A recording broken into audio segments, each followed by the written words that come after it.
राम राम भाई लोग, सेवदा मिशन की ऑनलाइन क्लासेज में आपका एक बार फिर हार्दिक स्वागत है, अभिनंदन है। तो हम अपने बीकानेर राजवंश के अगले पार्ट की ओर चलते हैं। हमारी लास्ट चर्चा चली थी, तो वो राष्ट्र चर्चा चली थी हमारी राव बीकाजी के बारे में। राव बीकाजी, इन्होंने करणी माता के आशीर्वाद से आपके जांगल प्रदेश में नई राठौड़ सत्ता की स्थापना की थी। इनके दो पुत्र हुआ करते थे, इनके बारे में हमने संपूर्ण चर्चा कर ली थी। बड़े पुत्र का नाम हुआ करता था नरा और दूसरे पुत्र का नाम था लूणकरण। तो राव बीकाजी की मृत्यु हुई थी 1504 में। इनकी मृत्यु के बाद में कहा जाता है इनका उत्तराधिकारी बनाता है इनका बड़ा पुत्र, और बड़े पुत्र का नाम कौन सा था? नरा। लेकिन कहा जाता है नरा मात्र 4 माह में शासक रहा था, इसकी मृत्यु हो गई थी। इसी कारण राव बीकाजी का दूसरा पुत्र यानी राव लूणकरण है, ये अपना उत्तराधिकारी बनाता अपने भाई नरा का। ये शासक बने थे 1505 में, इनका राज्याभिषेक हुआ था और ये कहा जाता है 1526 तक क्या रहे थे? शासक रहे थे। अब किंवदंती चलती है कि जैसे ही राव लूणकरण सिंह शासक बने थे तो उसी समय यहाँ पर बीकानेर में क्या पड़ जाता है? अकाल। राजस्थान अकालों का घर रहा है भारत के अंदर। यहाँ पर 3-4 साल बाद में अकाल पड़ी जाते हैं। सबसे बड़ा अकाल पड़ा था जिसे कहा जाता है छपनिया काल। 1799 और 1800 के अंदर भयंकर अकाल था। आगे हम महाराजा गंगा सिंह के बारे में चर्चा करेंगे, उस समय छपनिया काल के बारे में चर्चा करेंगे।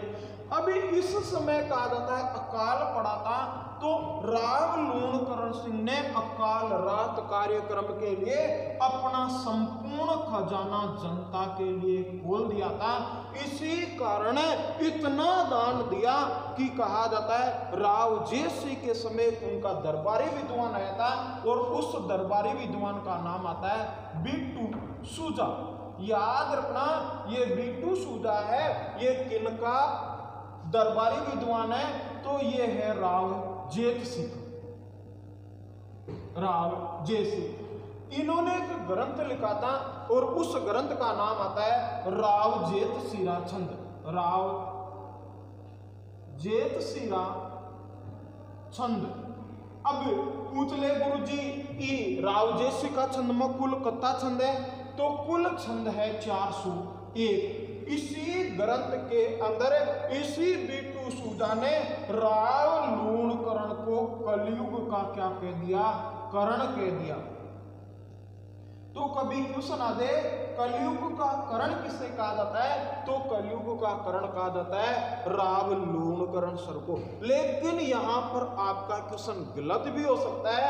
क्वेश्चन आ दे राजस्थान में राजपुताने का करण कौन है? तो ये राजपुताने का करण अलग है, इसका नाम है आपका कल्याण मल का पुत्र राय सिंह। ये राय सिंह है, इस राय सिंह को राजपुताने का करण कहा जाता है। किसने कहा था? तो वो कहा था आपके मुंशी देवी प्रसाद। मुंशी देवी प्रसाद। ये मुंशी देवी प्रसाद कहाँ के रहने वाले थे? याद रखना, ये जयपुर के रहने वाले थे। इन्होंने आपकी 2 उपाधियां दी थी। पहली उपाधि राजपुताने का करण राय सिंह को कहा था और दूसरे का राजपुताने का अबुल फजल कहा था, तो वो कहा था मुनोत नैन सिंह को। अब इसके बाद में क्वेश्चन इतना का दे कि इस बीकानेर के किस शासक को आपके करण की संज्ञा दी जाती है? करण कौन था? तो याद रखना, आपका माता कुंती का सबसे बड़ा पुत्र था, जिसके बारे में किसी को ज्ञात है और किसी को नहीं है। क्यों? ये सूर्य पुत्र हुआ करता था। करण जो कहा जाता है माता कुंता के विवाह से पहले क्या हो गया था? उत्पन्न हो गया था। वो प्रतिदिन स्वामन सोने का क्या करता था? दान करता था। इसीलिए उपमा करण से की जाती है। लेकिन क्वेश्चन आता है राजस्थान का करण किससे? तो याद रखना, महात्मा गांधी के नाम पर एक ग्रंथ लिखा गया था।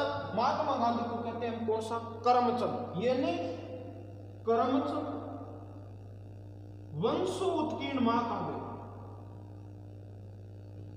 इसी करमचंद वंशो उत्कीर्ण महाकाव्य में राजस्थान के अंदर करण कहा है किसको? राव लूण करण को। तो याद रखना कलयुग का करण, तो कलयुग का करण आपके राव जैसी के चंद में कहा गया है, और राजस्थान का करण किसके अंदर कहा गया है? तो करमचंद वंशो उत्कीर्ण के अंदर कहा गया। इसके बाद में कहा जाता है अकाल रात कार्यक्रम के तहत इन्होंने एक कस्बा बसाया था, और उस कस्बे में कहा जाता है एक झील का निर्माण भी करवाया था। हम देखते हैं कि राव लूणकरण सिंह जी ने किस झील का निर्माण करवाया था। तो इनके द्वारा कहा जाता है अपने नाम पर बीकानेर में कस्बा बसाया था जिसका नाम आता है लूणकरण सर, लूणकरण सर। और इसी लूणकरण सर में कहा जाता है इन्होंने अकाल रात कार्यक्रम के तहत एक झील का निर्माण भी करवा दिया था। तो इस झील का क्या नाम है? तो याद रखना इसका नाम भी लूणकरण सर झील है। अब ये मीठे पानी की है खारे पानी की है? तो याद रखना राजस्थान के अंदर दो ऐसे शासक हुए जिन्होंने खारे पानी की झीलों का निर्माण करवाया। तो पहला शासक कौन था? तो याद रखना 551 के अंदर आपका कौन सा? वासुदेव चौहान, वासुदेव चौहान यानी शाकंभरी शाखा का संस्थापक। इनके द्वारा कहा जाता है सांबर झील का निर्माण करवाया था। तो ये सांबर मीठे पानी की है खारे पानी की? खारे पानी की झील है। इसी प्रकार ये भी कौन से पानी की है? तो ये भी कौन से पानी की है? खारे पानी की झील है। अब इनके बाद में कहा जाता है इन्होंने शानदार तरीके से साम्राज्य का विस्तार भी किया था राव लूणकरण के सर के द्वारा। तो राव लूणकरण ने कहा जाता है अपना साम्राज्य के विस्तार के लिए वापिस बाटियों से संघर्ष की क्या कर दी थी? शुरुआत। जब तक करणी माता रही थी तब तक कहा जाता है कि आपके राठौड़ों और बाटियों के बीच में संघर्ष विराम रहा था, क्यों? करणी माता धेनुराई तलाई के अंदर चली गई। इसी राव लूणकरण के समय इस जैसलमेर का शासक, जैसलमेर,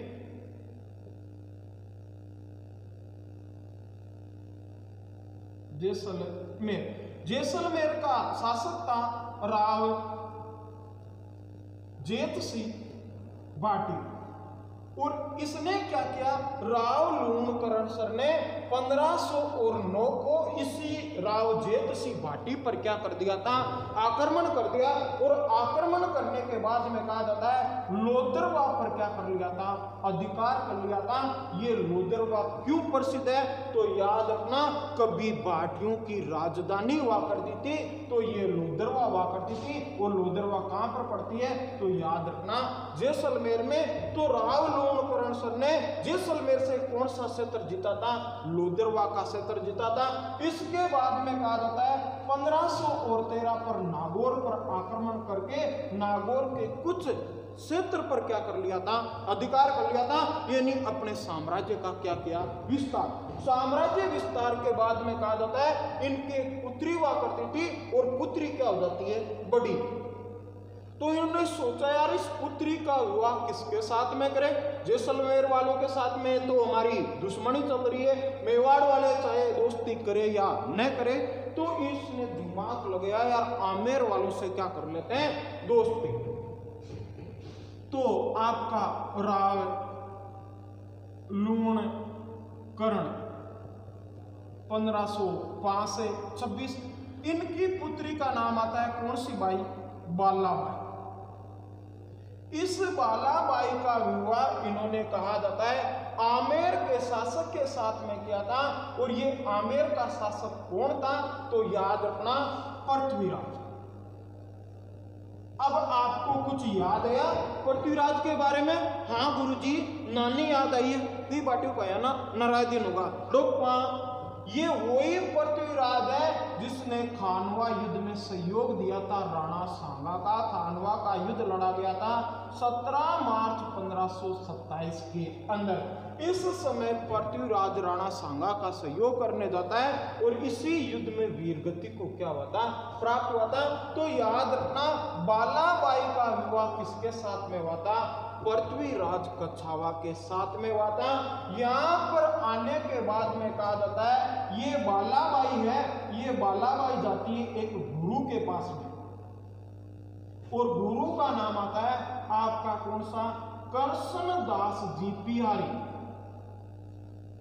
पियारी जी के पास में जाते ही कृष्णदास जी पियारी जी ने मना कर दिया कि तू हमारी शिष्या नहीं बन सकती। इन्होंने कहा गुरुजी क्यों?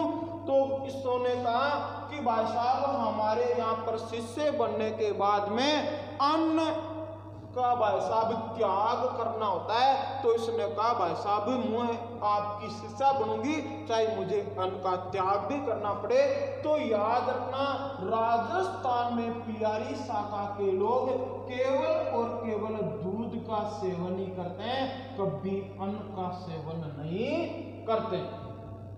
अब इसके बाद में कहा जाता है राव लूणकरण सर था। इस राव लूणकरण सर ने अपने साम्राज्य विस्तार के लिए कहा जाता है आगे बढ़ने की सोची कि मैं नारनौल पर क्या कर लेता हूँ, अधिकार कर लेता हूँ। और उस समय कहा जाता है यहाँ पर नारनौल का नवाब हुआ करता था अली मीरा खां, और इसी अभी मीरा खां के साथ में इनका क्या हुआ था, संघर्ष। देखो राव लूणकरण सर है, ये भाई साहब जाते हैं 31 मार्च को सबसे बड़ी सेना लेकर, और यहां पर एक मैदान पड़ता है जिसका नाम आता है दौसा का मैदान। ये दौसा का मैदान कहां पर पड़ता है? तो याद रखना नारनौल के अंदर पड़ता है। इसी दौसा के मैदान में कहा जाता है आपके राव लूणकरण सर, राव लूणकरण वर्सेज कहा जाता है आपके अली अब्बी मीरा खां के बीच के अंदर युद्ध हुआ था। और इस युद्ध में कहा जाता है आपका राव लूणकरण सर वीरगति को क्या हो गए थे, प्राप्त हो गए थे। तो कभी क्यों सुना दे राव लूणकरण सिंह की मृत्यु कहां पर हुई? दौसा के युद्ध में नारनौल के अंदर 31 मार्च के दिन। ये युद्ध कब लड़ा गया था? 31 मार्च 1526 को। इसके बाद में कहा जाता है इनका उत्तराधिकारी बना था इनका पुत्र, और पुत्र का नाम आता है राव जेत सिंह। अब देखो हम जेत सिंह के बारे में क्या करते हैं चर्चा।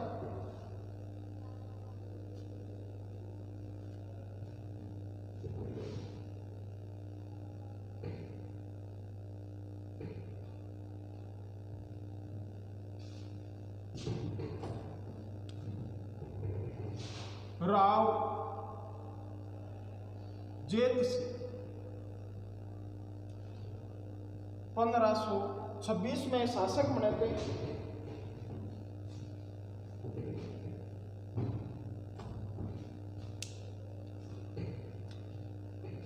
राव जेत सिंह 1526 के अंदर इनका राज्याभिषेक हुआ था, और ये शासक रहते वो रहते आपके चौपन।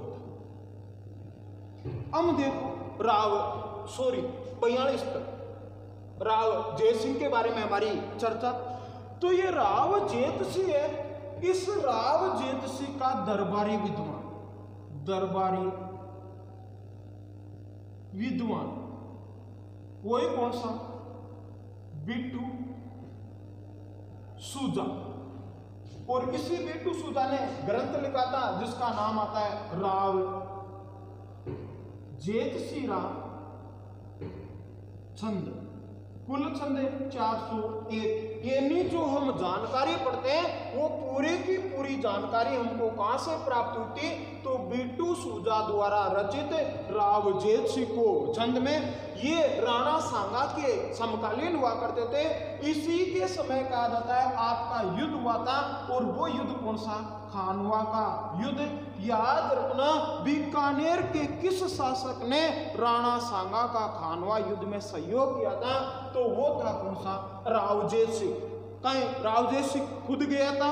याद रखना नहीं, इसी राव जेत सिंह का पुत्र था, और पुत्र का नाम आता है कौन सा? कल्याणमल।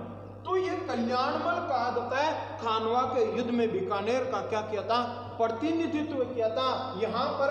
और इस युद्ध में कहा जाता है राणा सांगा की संपूर्ण हिंदू सेना थी, उसकी पराजय होती है। पराजय होने के बाद में कहा जाता है ये मुगल है। इन मुगलों ने अपना दुश्मन मान लिया था किसको? राव जैसे को। लेकिन कहा जाता है बाबर की मृत्यु हुई और बाबर की मृत्यु के बाद में अयोग्य शासक आया था और उसका नाम आता है कौन सा? हुमायूं। और इसी हुमायूं के जीवन की सबसे बड़ी भूल सिद्ध हुई थी अपने साम्राज्य का क्या करना? बंटवारा। कहा जाता है इस बाबर के 5 संतानें थे। गुरुजी अटे बाबर को काय मतलब? तो मतलब को ये इसी बाबर की संतानें राव जैसी पर क्या करेगी? आक्रमण करेगी। इसके बारे में हमको पढ़ना पड़ेगा। इस बाबर की कुल संतानें, देखो संतान आवे ना भी कमाना छोरी और छोरा दोनों शामिल लिया करे तो कुल संतान ही कत्ती 5, छोरा कता 4, छोरिया कत्ती 1। सबसे बड़ा पुत्र कौन सा था? तो याद रखना हुमायूं। दूसरा कौन सा था? कामरान। तीसरा कौन सा था? आस्करी। चौथा कौन सा था? हिंदाल। तो इसके कुल कितनी छोरे थे? 4 छोरे थे। और इसने कहा जाता है अपने साम्राज्य का बंटवारा कर दिया था। खुद के पास में आगरा और दिल्ली रखा था। अपने भाई को दिया था काबुल, कांधार का सिक्का। इस आस्करी को दिया था आपका मेवात, पंजाब वाला क्षेत्र यानी संभल का क्षेत्र। और हिंदाल को दिया था आपका मेवात वाला क्षेत्र। तो यहां पर कहा जाता है शेरशाह सूरी आया था और शेरशाह सूरी के समय कहा जाता है हुमायूं आपका 64वें बिलग्राम युद्ध में पराजित होकर हिंदुस्तान छोड़कर भाग जाता है। इस समय महत्वाकांक्षी भाई साहब आदमी निकला कौन सा? कामरान। कामरान के दिमाग में ही कि क्यों न मैं इस हिंदुस्तान पर क्या करूं? आक्रमण करूं। तो आक्रमण करूं कहां से? तो इसके जेल में आया कि भाई साहब पहले प्रथम नंबर लिया को राव जैसे का, यानी किस रियासत का? बीकानेर। अब तक जेल में आती होगी गुरुजी बीकानेर पर आक्रमण क्यों करो? मारवाड़ वाला भी तो सहयोग दिया था। राणा सांगा का खानवा युद्ध के अंदर मालदेव गया था। तो याद रखना इसी मालदेव ने हुमायूं को सहयोग के लिए बुलाया था और जोगी तीरथ पर दोनों की क्या हुई थी? वार्ता हुई थी 1542 में। इसीलिए कामरान ने अपना दुश्मन बीकानेर वालों को ही समझा। ये विशाल सेना लेकर आता है और विशाल सेना लेकर इसने कहां पर आक्रमण किया था? तो याद रखना बटनेर पर। ये बटनेर किसके दिन आता था? तो ये आदिन आता था राव जेठ सिंह का। इस बटनेर पर अधिकार करने के बाद में कामरान आगे बढ़ता है और इस बीकानेर पर क्या कर लेता है? अधिकार कर लेता है। याद रखना बीकानेर के ऊपर किस मुगल बादशाह का अधिकार रहा था? तो भाई साहब मुगल बादशाह का किसी नहीं रहा था, मुगल बादशाह के पुत्र का रहा था। और वो कौन सा था? कामरान। इस कामरान ने कहा जाता है यहां पर 1532 से लेकर 1534 तक इस बीकानेर पर क्या रखा था? अधिकार रखा। इसके बाद में कहा जाता है राव जैसे के दिमाग में कि यार कब तक मैं भाई साहब इनकी ये अधिकार सहन करता रहूंगा। तो यहां पर कहा जाता है राव जैसी एक विशाल सेना का क्या करता है? गठन करता है। अब सेना का गठन कर लिया। सेना के गठन के बाद में राव जैसी के दिमाग में कि यार कामरान है, ये कामरान इतना बड़ा शासक है, मैं अकेला इसको पराजित कर सकता हूं या नहीं कर सकता हूं? ऐसा करता हूं मैं किसी से क्या लेता हूं? सहयोग। अब ये सहयोग ले किसका? क्यों? क्योंकि मुगलों से राजस्थान में कोई दुश्मनी करना ही नहीं चाहता है। तो अब इसके जहन में आ कि यार आ मुगलों को समनो बड़ो दुश्मन है, भी को नाम है आपने शेरशाह सूरी। शेरशाह सूरी। अब सहयोग के लिए कहा जाता है इसने राव जैसी ने अपने सेनापति को भेजा था और सेनापति का नाम आता है नागराज। अब ये नागराज यहां से भागा गया था। अब यहां पर गया उसी समय सेना ने कहा जहांपना, आपको हमारे ऊपर विश्वास नहीं है कि कामरान ने तो आप अकेला पराजित कर दिया, उस समय आपने युद्ध नहीं किया, युद्ध करते तो कामरान हमको कोई प्रतिक्रिया ही नहीं देता। तो भाई साहब जय सिंह ने कहा अब बात थोड़ी व्यक्ति हो गई, आप हमको मौका तो दो। तो इस जय सिंह ने कहा जाता है इस आपके हुमायूं के भाई कामरान को आमंत्रित कर दिया कि तेरे में इतना ही दम है तो ऐसा कर राती घाटी के मैदान में आ। अब आपके जेल में आता होगा ये राती घाटी का मैदान कहां पर पड़ता है, तो ये राती घाटी का मैदान है हनुमानगढ़ में।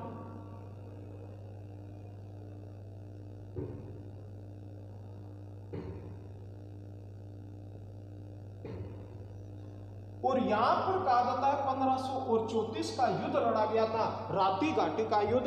ये किसके बीच में लड़ा गया था, तो याद रखना ये लड़ा गया था राव जय सिंह वर्सेज किसके बीच में, कामरान के बीच में। और इस युद्ध में कहा जाता है बीकानेर की सेना ने शानदार तरीके से कामरान को क्या किया था, पराजित किया था।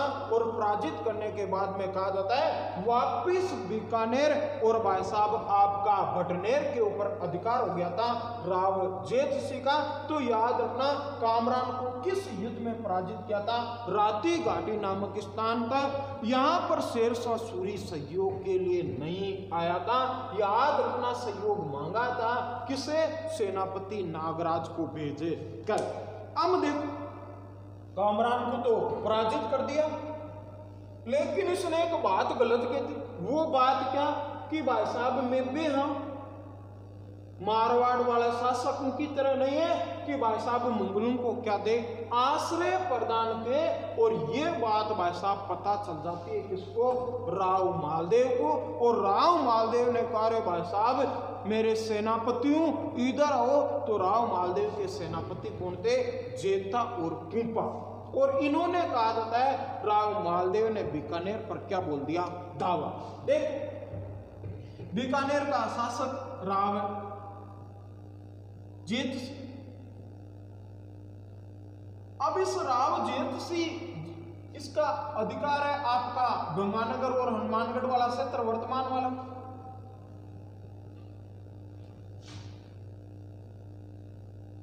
ये शुरुआत में एक ही हुआ करता था, इसका प्राचीन नाम आता है आपका योध्य प्रदेश या रामनगर।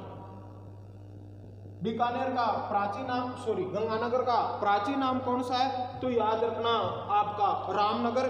और इन दोनों को कौन सा प्रदेश कहते थे, योध्य प्रदेश कहते थे। तो यहां पर कहा जाता है आपका मारवाड़ का शासक हुआ करता था राव मालदेव। इस राव मालदेव ने कहा जाता है इस राव जेठ सिंह से गंगानगर की मांग की कि ऐसा कर तू मुझे ये गंगानगर और हनुमानगढ़ वाला क्षेत्र है ये मुझे दे दे, नहीं तो युद्ध के लिए क्या हो जा, तैयार हो जा।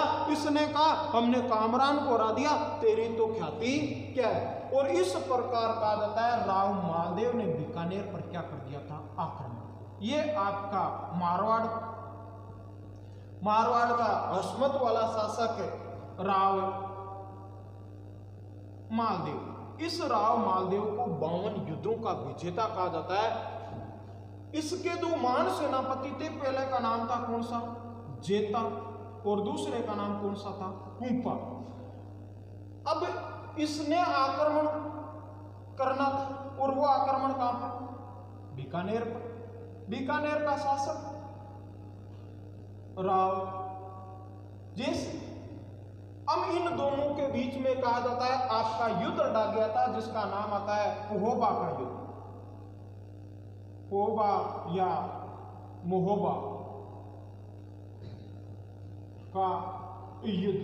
ये युद्ध कब लड़ा गया था, तो याद रखना 1541 में। यहां पर आया था आपका राव जेठ सिंह विशाल सेना के सहायता से। और इधर कहा जाता है राव मालदेव नहीं आया था, राव मालदेव के सेनापति आए थे जिनका नाम आता है कौन सा, जेता और कुंपा। इस कुंपा को एकाएक सेना में दिखाई देता है कौन सा, राव जय सिंह। आगे बढ़ा और आगे बढ़कर कहा जाता है इस जेता ने भाई साहब गर्दन उड़ा दी किसकी, राव जय सिंह की। तो याद रखना आपके पाएबा या साहेबा के युद्ध के अंदर, मोहबा नहीं है सॉरी साहेबा है, के अंदर राव जैसी वीरगति को क्या हुआ था, प्राप्त हुआ था। और ये भाई साहब मृत्यु को प्राप्त होते इस बीकानेर के ऊपर अधिकार हो गया राव मालदेव का। तो क्वेश्चन ये आता है कि राव मालदेव ने बीकानेर का प्रशासक किसे बनाया था? तो बीकानेर का प्रशासक बनाया था अपने सेनापति, और सेनापति का नाम कौन सा था? कुंपा। तो इस प्रकार मारवाड़ का अधिकार रहा था बीकानेर के ऊपर। अब यहाँ पर कहा जाता है बीकानेर में राव जयसी की पराजय के साथ में इसके 2 पुत्र हुआ करते थे, और ये पुत्र यहाँ से भागते हैं दिल्ली की ओर। और उस समय दिल्ली का शासक है जिसका नाम आता है शेरशाह सूरी, और शेरशाह सूरी से क्या लेते हैं? सहायता। हम देखते हैं क्या शेरशाह सूरी ने इनकी सहायता की थी या नहीं की थी।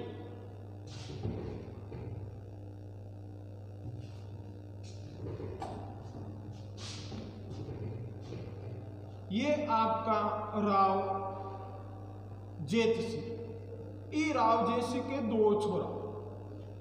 पहले छोरे का नाम है कल्याणमल, दूसरे का नाम है वीर।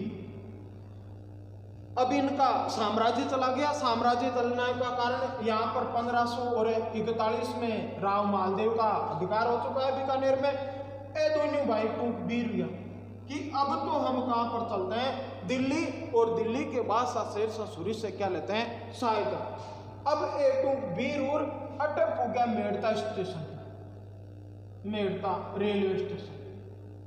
ट्रेन पकड़ी था, पड़ा थोड़ी था। यहाँ पर पुगे, यहाँ पर एक ऑलरेडी आदमी बैठा था। इन्होंने भाई साहब आकर पूछा रहे क्या नाम है तेरा? क्यों? मेरा नाम है बीरमदेव।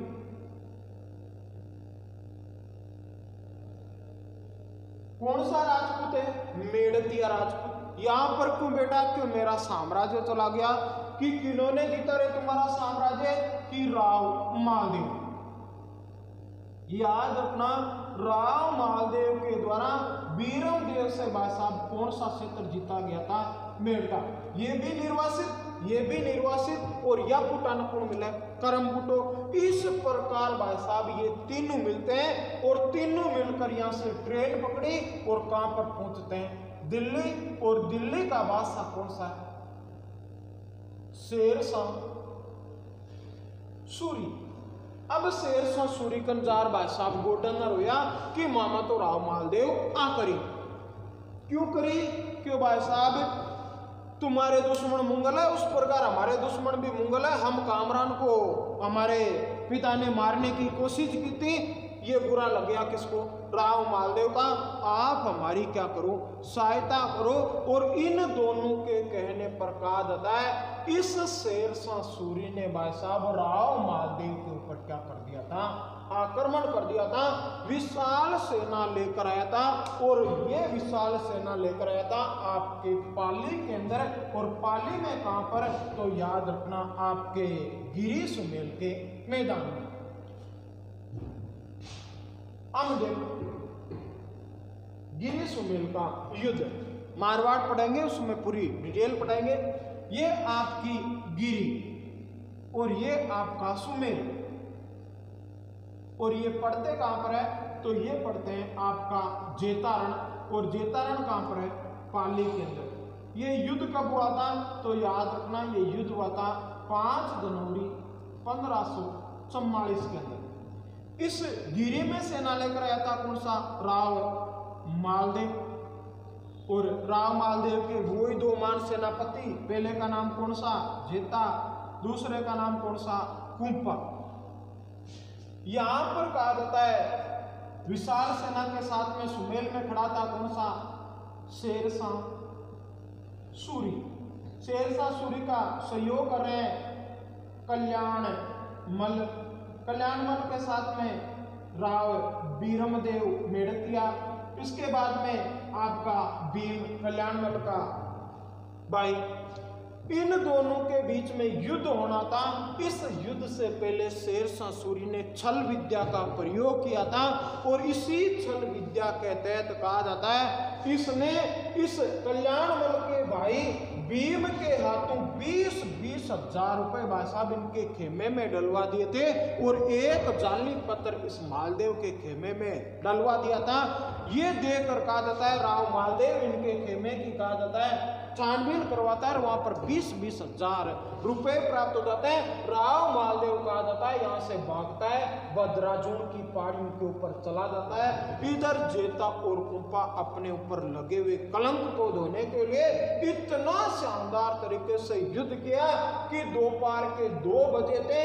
उस समय शेरशाह सूरी की सेना पराजित होने के कगार के ऊपर पहुंच गई थी। एक मुट्ठी भर सेना के साथ में जेता और कुंपा लड़ रहे थे। काश इस युद्ध में राव मालदेव होता तो युद्ध का निर्णय कुछ अलग ही होता। 2 बजे शेरशाह सूरी है युद्ध को रुकवाता है और कहता है हमको मौका दो नमाज अदा करने का। जैसे ही 2 बजे नमाज अदा की इन्होंने अपने भगवान को याद किया।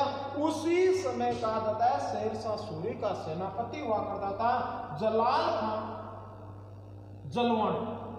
ये जलाल खान जलवानी है, ये विशाल सेना लेकर कहा जाता है गिरी सुमेल में पहुंच जाता है और 2 बजे बाद में वे युद्ध के अंदर कहा जाता है जेता और कुंपा वीरगति को क्या हुए थे प्राप्त। उसी समय एकाएक इसके मुख से निकला था आज मैं मुट्ठी भर बादशाह के लिए हिंदुस्तान की क्या खो देता, बादशाह को देता। इस प्रकार कहा जाता है शेरशाह सूरी का अधिकार हो गया था मारवाड़ के ऊपर और खवास खां को कहा जाता है मारवाड़ का क्या बना दिया था प्रशासक। इसके बाद में कहा जाता है बीकानेर है, ये बीकानेर किसको सौंप दिया था कल्याणमल को। तो याद रखना कल्याणमल बीकानेर का शासक कब बना था तो वो शासक बना था 1544 के अंदर। अब पढ़ते हम कल्याणमल के बारे में। क्यों इतने समय तक इस बीकानेर पर मारवाड़ का क्या था अधिकार था।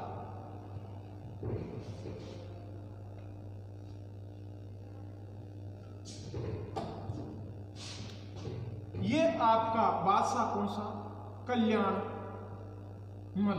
ये कल्याणमल को साम्राज्य की दृष्टि से देखें तो ये शासक बन जाता है अपनी पिता की मृत्यु के बाद में 1542 में और ये शासक रहा था कब 1574 तक। लेकिन कल्याणमल का राज्याभिषेक कब हुआ था तो राज्याभिषेक हुआ था साम्राज्य प्राप्त होने के बाद में 1544। अब इसके बाद में कहा जाता है कल्याणमल के जैन में आया कि मेरा साम्राज्य मुझे किसने दिया है तो वो दिया है किसने शेरशाह सूरी ने। तो इसी बंदे के द्वारा कहा जाता है शेरशाह सूरी की क्या स्वीकार की गई थी अधीनता स्वीकार की थी। कभी क्वेश्चन आ दे कि बीकानेर के किस शासक ने शेरशाह सूरी की अधीनता स्वीकार की थी तो वो शासक कौन सा था कल्याणमल। अब इसके बाद में इसने देखा कि यार ये संबंध तो पता नहीं कब तक कायम रहेगा कि नहीं रहेगा।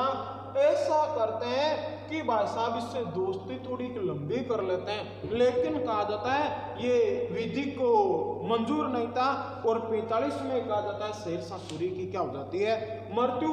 वापिस शेरशाह सूरी की मृत्यु के बाद में हुमायूं का वापस दिल्ली पर अधिकार होता है 1556 के अंदर और हुमायूं की जल्दी क्या हो जाती है मृत्यु और दिल्ली का नया बादशाह आता है जिसका नाम आता है अकबर। और अकबर ने कहा जाता है हिंदुस्तान के बादशाहों को अपने अधीन लाने के लिए एक नीति अपनाई थी जिसका नाम आता है कौन सा सुलह कुल की नीति। सुलह कुल का अर्थ था सह या मात की नीति। इसी कारण कहा जाता है इसी नीति की सफलता के लिए अकबर लगाता है नागौर दरबार। नागौर दरबार नागौर दरबार कब लगा था तो याद रखना 1570 के अंदर। कहां पर लगा था तो शुक्र तालाब के किनारे। अब ये नागौर दरबार लगा उसी समय कहा जाता है आपका कल्याणमल है। ये कल्याणमल किस दरबार में उपस्थित हुआ था नागौर दरबार में। और नागौर दरबार में आकर इसने अकबर की क्या स्वीकार कर ली अधीनता स्वीकार कर ली। याद रखना, बीकानेर का ऐसा कौन सा शासक था जिसने अफगानों की भी अधीनता स्वीकार की थी और मुगलों की भी अधीनता स्वीकार की थी? तो उस शासक का नाम आता है कौन सा? कल्याणमल। अब देख, कल्याणमल ने अधीनता स्वीकार की किसकी? अकबर की। यहां पर इस कल्याणमल के साथ में इसके दो छोरे आए थे। कता छोर आया? दो। पहले का नाम कौन सा? राय सिंह। दूसरे का नाम कौन सा? पृथ्वीराज राठौर। अब यहां पर कल्याणमल के दिमाग में आया कि यार अकबर से दोस्ती करें तो कछावा वालों की तरह शानदार तरीके से वैवाहिक संबंध स्थापित करके करें, लेकिन मेरे तो कोई पुत्री नहीं है। तभी कल्याणमल के दिमाग में आता है अपना भाई, और भाई का नाम कौन सा है? भीम। इसी कारण कहा जाता है कल्याणमल ने अपनी भतीजी का विवाह किसके साथ में किया था? तो वो किया था अकबर के साथ में। तो याद रखना, राजस्थान के अंदर बीकानेर के किस शासक ने अकबर के साथ वैवाहिक संबंध स्थापित किए थे? तो वो कौन सा था? कल्याणमल था। राजस्थान के अंदर आपकी 4 रियासतें आती है जिन्होंने अकबर के साथ में वैवाहिक संबंध स्थापित किया था। पहली रियासत कौन सी आती है? तो याद रखना आपका आमेर। दूसरी रियासत कौन सी आती है? तो याद रखना आपकी बीकानेर। तीसरी रियासत कौन सी आती है? तो याद रखना आपकी मारवाड़। और चौथी रियासत कौन सी आती है? तो वो आती है आपकी कौन सी? जैसलमेर। यानी राजस्थान की इन 4 रियासतों ने अकबर या मुगलों के साथ में वैवाहिक संबंध क्या किए थे? स्थापित किए थे। अब इसके बाद में कहा जाता है इसने देखा रे कि छोरों से अपन क्या करेंगे, तो ये इन दोनों छोरों को अकबर के दरबार में यहाँ पर उपस्थित करता है। उस समय आपका राय सिंह की आयु कितने वर्ष है? तो 19 वर्ष है। क्यों? इसका जन्म हुआ था पोहेबा युद्ध के बाद में 1541 में। यहाँ पर अकबर के पास में कल्याणमल कहता है मैं मेरे दोनों पुत्रों को आपको सुपुर्द करता हूं। अकबर ने कहा इनमें ऐसी क्या योग्यता है? उसी समय राय सिंह क्या होता है? खड़ा होता है और खड़ा होकर कहता है जहां अपना तलवार दीजिए, और तलवार देकर हाथों का लटका देखो मारा। आपका कोई महान व्यक्ति तलवारबाज है तो मेरे सामने उपस्थित किया जाए। इसी शुक्र तालाब के किनारे, इसी नागौर की धरती पर कहा जाता है इसने भाई साहब आपके तेजा जी का पण रख लिया था। ये नागौर की धरती है। इसने कहा शूरवीरों की है और शानदार तरीके से तलवारबाजी की, जिससे देखकर मंत्र मुग्ध हो गया कौन सा? अकबर। अकबर ने सोचा रे छोड़ो काम को है। इसने कहा मैं आज से तुझे मेरा क्या बनाता हूं? सेनापति बनाता हूं। और सेनापति बनाकर 4000 की क्या दी थी? मनसबदारी। याद रखना अकबर के द्वारा राय सिंह को कितने की मनसबदारी दी थी? 4000। और अनेक अभियानों के अंदर भेजा था काबुल कांधार जैसे मान क्षेत्रों में। सेकंड कौन बचा था? तो सेकंड बचा था आपका कौन सा? आपका पृथ्वीराज राठौड़। पृथ्वीराज राठौड़ ने को कहा अकबर ने कि तू क्या कर सकता है? तो भाई साहब पृथ्वीराज राठौड़ ने कहा ये तेजा जी की धरती है, तो ये धरती आपकी कर्मा और मीरा की भी धरती है। इसीलिए कहा जाता है, इसने कहा कि भाई साहब आप मेरे से शास्त्रार्थ करवा लो किसी से।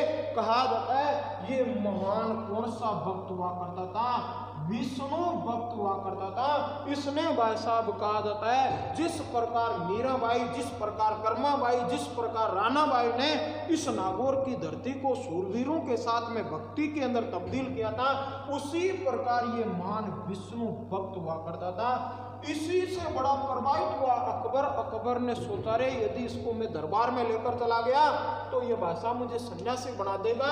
तो इसी कारण कहा जाता है इस पृथ्वीराज को अकबर ने दिया था किला जिसका नाम आता है कौन सा?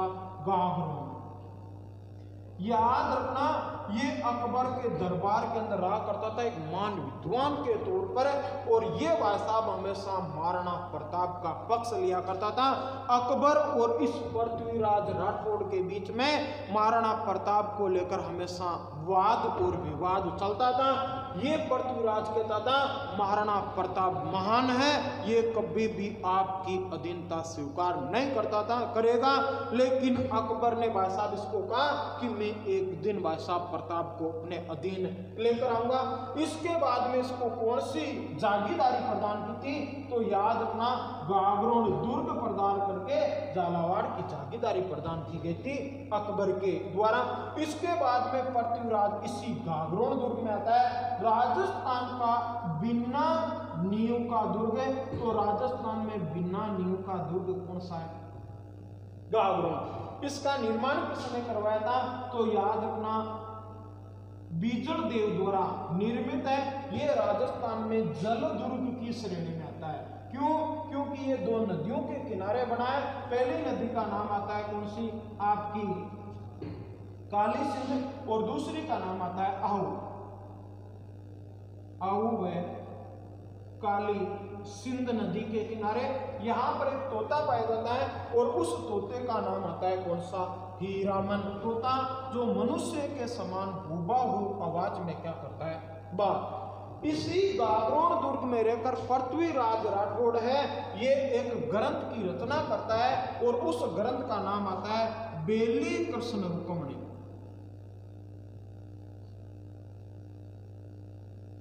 अब देखो, ये हिंदी भाषा की दृष्टि से देखें तो इसका नाम है बेली कृष्ण रुक्मणी, लेकिन ये किस भाषा में लिखा हुआ है, तो याद रखना ये मारवाड़ी भाषा के अंदर डिंगल भाषा का साहित्य है, इसीलिए इसे कृष्ण कहा जाता है, यानी ये वाला कृष्ण नहीं आता है। अब इसके बाद में ये बेली कृष्ण रुक्मणी है। इस ग्रंथ को कहा जाता है, इसने इतनी शानदार तरीके से लिखा कि अलग अलग विद्वानों ने अलग अलग उपमाएं प्रदान कर दी। पहला तो क्वेश्चन यही आता है, ये ग्रंथ किस भाषा में लिखा हुआ है, तो याद रखना ये लिखा हुआ है आपका डिंगल भाषा में। अब आपके जहन में आता है ये डिंगल भाषा कौन सी है, तो याद रखना मारवाड़ी भाषा का साहित्यिक स्वरूप क्या कहलाता है? डिंगल कहलाता है। मारवाड़ी भाषा का साहित्यिक स्वरूप क्या कहलाता है? डिंगल कहलाता है। अब यहां पर एक बार क्वेश्चन पूछ लिया था सेकंड ग्रेड में कि आपकी बेली कृष्ण रुक्मणी है, ये भाई साहब किस मारवाड़ी में लिखा हुआ है? उत्तरी मारवाड़ी, दक्षिण मारवाड़ी, पूर्वी मारवाड़ी या पश्चिमी? तो याद रखना ये कौन सी मारवाड़ी का ग्रंथ है, तो ये है आपका उत्तरी मारवाड़ी। अब दूसरा क्वेश्चन, इसमें लिखा हुआ क्या है, तो देखो भगवान कृष्ण की प्रेमिका कौन थी, तो याद रखना भगवान कृष्ण की प्रेमिका का नाम था कौन सी? राधा। भगवान कृष्ण की पत्नी कौन सी थी, यानी परिणीता कौन थी, तो उसका नाम आता है कौन सी? रुक्मणी। ये प्रेमिका है, ये परिणीता है, लेकिन क्वेश्चन ये आया था एक बार, राजस्थान के अंदर एकमात्र ऐसा कहां पर मंदिर बना हुआ है जहां पर राधा को भगवान कृष्ण की प्रेयसी नहीं, आपकी भाषा प्रणेता मानकर पूजा की जाती है, तो याद रखना आपका सलेमाबाद। निम्बार्क संप्रदाय की राजस्थान में प्रधान पीठ कहां पर है? सलेमाबाद है। यहां पर राधा को प्रणेता माना गया है, किसकी? भगवान कृष्ण की, न कि प्रेमिका। बाकी राजस्थान के अंदर इसको प्रेमिका मानकर क्या की जाती है? पूजा। तो इसके अंदर वर्णन किसका है, तो याद रखना इसके अंदर वर्णन किया था आपकी दो नदियों के किनारे बैठकर। पहली कौन सी आती है, तो काली सिंध, दूसरी कौन सी होती है? आहू नदी। तो इसमें पात्र कितने रखे थे, तो याद रखना पात्र 2 रखे थे। पहले का नाम आता है पीतल और दूसरे का नाम आता है पाथल। याद रखना आपके बेली कृष्ण ग्रंथ है, इसके अंदर कुल कितने पात्र है? 2, पीतल और पातल। अब पीतल किससे कहा गया और पातल किससे कहा गया है? तो याद रखना, पातल इसने कहा था प्रताप, पीतल कहा था किसको? स्योम। इसके बाद में इसमें कुल कितने छंद लिखे गए? कुल छंद तो याद रखना 305 में। अब क्वेश्चन ये आ जाए, इसकी रचना कब हुई थी? तो इसकी रचना हुई थी 1580 के अंदर। अब इसके बाद में इस महाकाव्य में लिखा हुआ क्या है? तो याद रखना, इसके अंदर प्रेम का वर्णन किया गया है, भगवान कृष्ण और रुक्मिणी। तो भगवान कृष्ण और रुक्मिणी के प्रेम का वर्णन किस प्रकार है? तो देख, छोटी सी चीज है, यहां पर रुक्मिणी, इस रुक्मिणी का जन्म कहां पर हुआ था? तो याद रखना, हिमाचल के अंदर राजा भीम था, इसकी पुत्री मानी जाती है।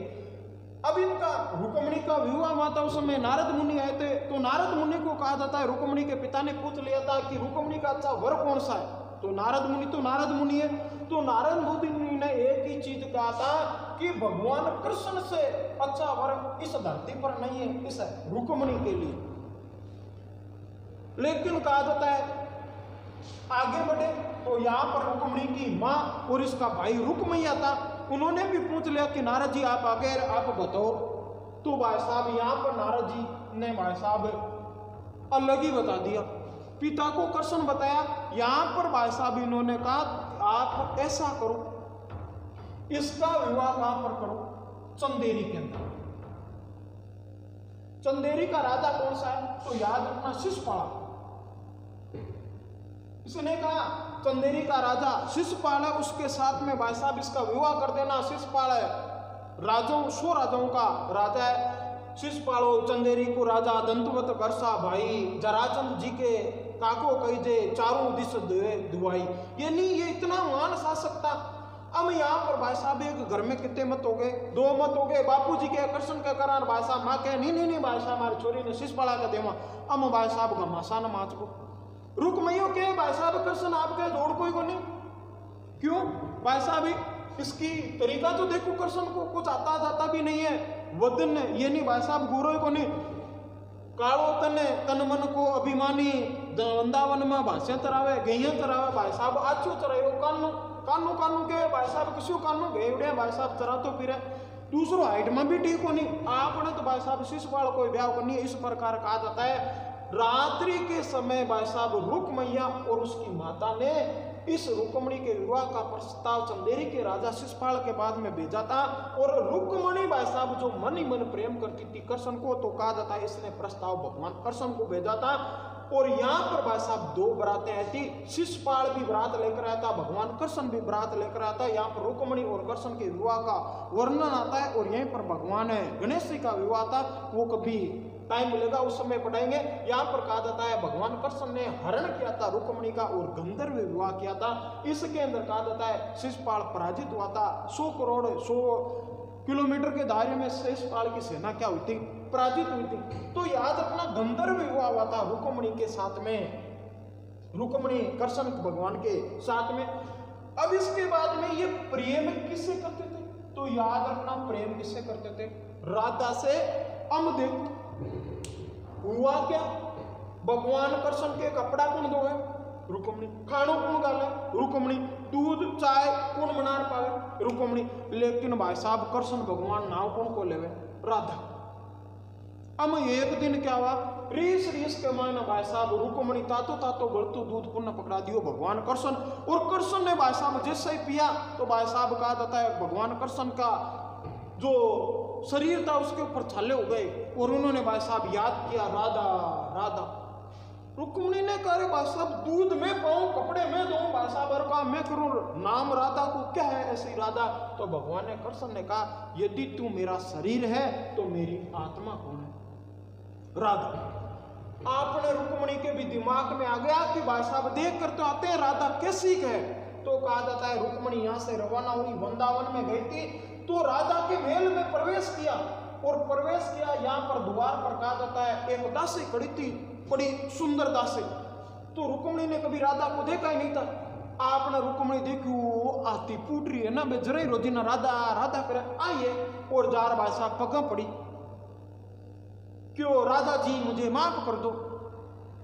दासी क्यों किसी राधा जी, मैं तो दासी हूं बेकी।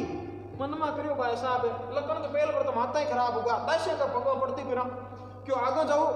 7 द्वार आए, 7वां द्वार के बाद में 8वां द्वार का माना था ना राधा जी मिली। अब अगले द्वार पर की भी फूट रही भाई साहब, फिर दी की जरा इनके दिमाग में आ गया कि भाई साहब जी की दासियां थी फूट रही है, जरबा तो काट बत्ती है। अब 7वें द्वार पास करके राधा के पास में गए तो राधा कहा जाता है उन्नड़ा का दिनार भाई साहब 100 लोटी। रुक्मणी राधा को पूछ लिया कि भाई साहब राधा ये क्या, इतनी गर्मी में तो 100 लोटा है। इन्होंने कहा कुछ नहीं, आज बे मकड़ा है ना उसको थोड़ो तातू दूध पी लियो जो मेरे शरीर के ऊपर देखो।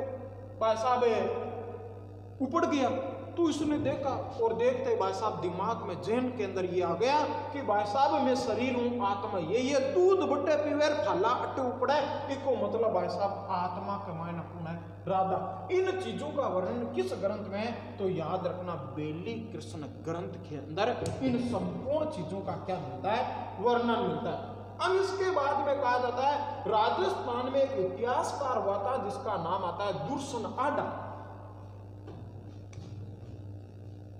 दुर्सा आडा, और इस दुर्सा आडा ने भाई साहब इस ग्रंथ को पढ़ा और ग्रंथ को पढ़ने के बाद में कहा है ये तो भाई साहब 5वां वेद है, अपने कुल वेद कितने 4। याद रखना राजस्थान में दुर्सा आडा ने 5वां वेद किस ग्रंथ को कहा था, बेली कृष्ण ग्रंथ को कहा था। अपने पुराण कितने 18, तो याद रखना 19वें पुराण की संज्ञा किसे दी जाती है तो 19वां पुराण बेली कृष्ण ग्रंथ को कहा था। किसने कहा था, दुर्सा आडा ने 5वां वेद और 19वां पुराण बताया था। इसके बाद के अंदर क्वेश्चन ये आता है आपका बेली कृष्ण ग्रंथ है, इसका उद्धारक कौन है, तो इसका उद्धारक आता है आपका एल.पी. तेसातोरी। ये एल.पी. तेसातोरी कहाँ का था तो याद रखना ये इटली का था, महाराजा गंगा सिंह के समय ये यहाँ पर आया था। इसने कहा जाता है इस बेली कृष्ण ग्रंथ को भाई साहब उद्धारक की संज्ञा देते हुए इसने भाई साहब इस ग्रंथ को आपका कौन सा तो याद रखना आपका डिंगल्स का हेरोन्स का था,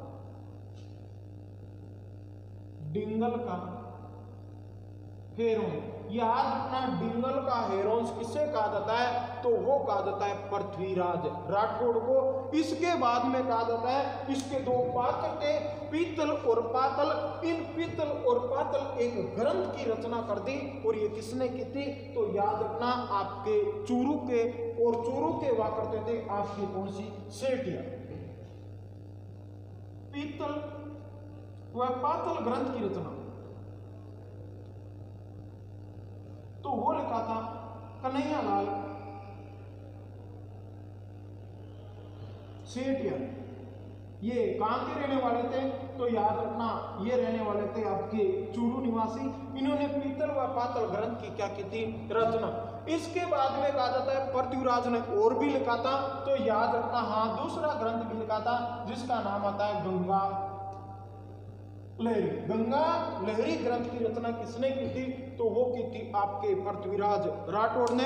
पृथ्वीराज राठौड़ इतने अंतर्यामी था कि इन्होंने 6 माह पहले ही अकबर को बता दिया था कि मेरी मृत्यु वृंदावन में इस दिन होगी, यानी इन्होंने अपने मौत की भविष्यवाणी 6 माह पूर्व ही कर दी थी। अब इसके बाद में कहा जाता है कि मुगलों की अधीनता स्वीकार करने वैवाहिक संबंधों के बाद में आपका बीकानेर का साम्राज्य था, यहाँ पर कोई सा भी युद्ध नहीं हुआ। और इसके बाद में कहा जाता है 1574 में कल्याणमल की होती है मृत्यु। अगला शासक आता है कल्याणमल का पुत्र जिसका नाम आता है राय सिंह। इसके बारे में चर्चा करेंगे अगले वीडियो में। ओके बाय, धन्यवाद, जय हिंद जय भारत।